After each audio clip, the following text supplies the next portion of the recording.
ಈಗ ಹುಟ್ಟು ಗುಣ ಸುಟ್ರು ಹೋಗಲ್ಲ ಅಂತ ಹೇಳ್ತೀವಲ್ಲ, ಹೌದು. ಹುಟ್ತಾನೆ ಅವನು ಅದನ್ನ ತಗೊಂಡ್ ಬಂದಿರ್ತಾನೆ. ಓಕೆ. ಅದನ್ನ ಅದು ಆರಂಭವಾಗದ ಹೇಳಿದ್ರೆ ಮಾತುರ ಆಹಾರ ವಿಹಾರ ಪ್ರಕೃತಿ. ಹ್ಮ್. ತಾಯಿಯ ಗರ್ಭದಲ್ಲಿರ್ತಾ ತಾಯಿಯ ಆಹಾರದಿಂದ ಅದು ಇನ್ಫ್ಲುಯೆನ್ಸ್ ಆಗುತ್ತೆ. ಓಕೆ. ಪಂಚಮಹಾಭೂತ ವಿಕಾರ ಪ್ರಕೃತಿ, ಹ್ಮ್. ಕಾಲ ಗರ್ಭಾಶಯ ಪ್ರಕೃತಿ, ಗರ್ಭಾಶಯದ ಕಾಲ ಹ್ಮ್. ಅಂದ್ರೆ ಯಾವಾಗ ಕನ್ಸೀವ್ ಆಗ್ತಾರೋ ಆ ಕಾಲ ಆ ಸಂದರ್ಭ. ಆಮೇಲೆ ಮೂಲಭೂತದ್ದು ಶುಕ್ರ ಶೋಣಿತ ಪ್ರಕೃತಿ ಗುಣಗಳು, ಅಂದ್ರೆ ಜೆನೆಟಿಕ್. ಓವಂ ಮತ್ತೆ ಜೀನ್, ಓವಂ ಮತ್ತೆ ಸ್ಪರ್ಮು ಸೇರಿದಾಗ ಅವೆರಡರ ಗುಣಗಳು. ಇದರಿಂದ ಒಬ್ಬನ ವ್ಯಕ್ತಿತ್ವ ಆರಂಭ ಆಗ್ತದೆ. ಅದು ನಾವು ಹೇಗೆ ದೈಹಿಕವಾಗಿ ನೋಡ್ತಾ ಬಹುತೇಕ ವೈದ್ಯರು, ಆಯುರ್ವೇದ ವೈದ್ಯರು ನೀವು ತಿಳಿಸಿರ್ಬೋದು, ವಾತದವ್ರು ಹೀಗಿರ್ತಾರೆ, ಹೌದು. ಪಿತ್ತದವ್ರು ಹೀಗಿರ್ತಾರೆ, ಕಫದವ್ರು ಹೀಗಿರ್ತಾರೆ. ವಾತದವರಲ್ಲಿ ಮಾನಸಿಕತೆ ಹೇಗಿರುತ್ತೆ, ಹೌದು. ಪಿತ್ತದಲ್ಲಿ ಹೇಗಿರುತ್ತೆ, ಕಫದಲ್ಲಿ ಹೇಗಿರುತ್ತೆ ಅನ್ನೋದು ನಮ್ಮ ಪಾರ್ಟ್.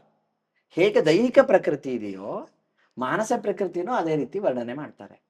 ವಾತದವರಲ್ಲಿ ಮುಖ್ಯವಾಗಿ ಚಲಗುಣ ಪ್ರಧಾನವಾದದ್ದು ವಾತದ್ದು. ಚಂಚಲತ್ವ ಅದು ಇದ್ದೇ ಇರುತ್ತೆ. ಎಲ್ಲಿ ಹೋದ್ರೂ ಚಂಚಲತ್ವ, ಎಲ್ಲಿ ಹೋದ್ರೂ ಫಾಸ್ಟ್. ನಮ್ಮಲ್ಲಿ ಆ ಪ್ರಕೃತಿಯನ್ನು ಹೇಳ್ತಾ ಎಕ್ಸ್ಪ್ಲೇನ್ ಮಾಡ್ತಾರೆ.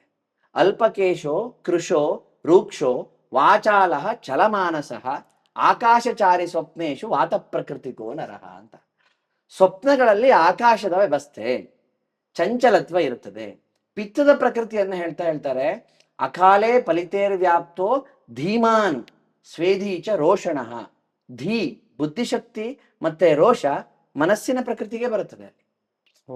ಇಲ್ಲಿ ವಾತದಲ್ಲಿ ಚಂಚಲ ಸ್ವಭಾವ, ಚಲಮಾನಸಃ ಫಿಕಲ್ ಮೈಂಡೆಡ್ನೆಸ್. ಕಫಕ್ಕೆ ಬಂದ್ರೆ ಗಂಭೀರ ಬುದ್ಧಿ, ಸ್ಥೂಲಾಂಗ, ಸ್ನಿಗ್ಧಕೇಶೋ ಮಹಾಬಲಃ, ಸ್ವಪ್ನೆ ಜಲಾಶಯೋಲೋಕಿ ಶ್ಲೇಷ್ಮ ಪ್ರಕೃತಿಕೋ ನರಹ ಅಥವಾ ಕಫ ಪ್ರಕೃತಿಗಳು ಅಂತ.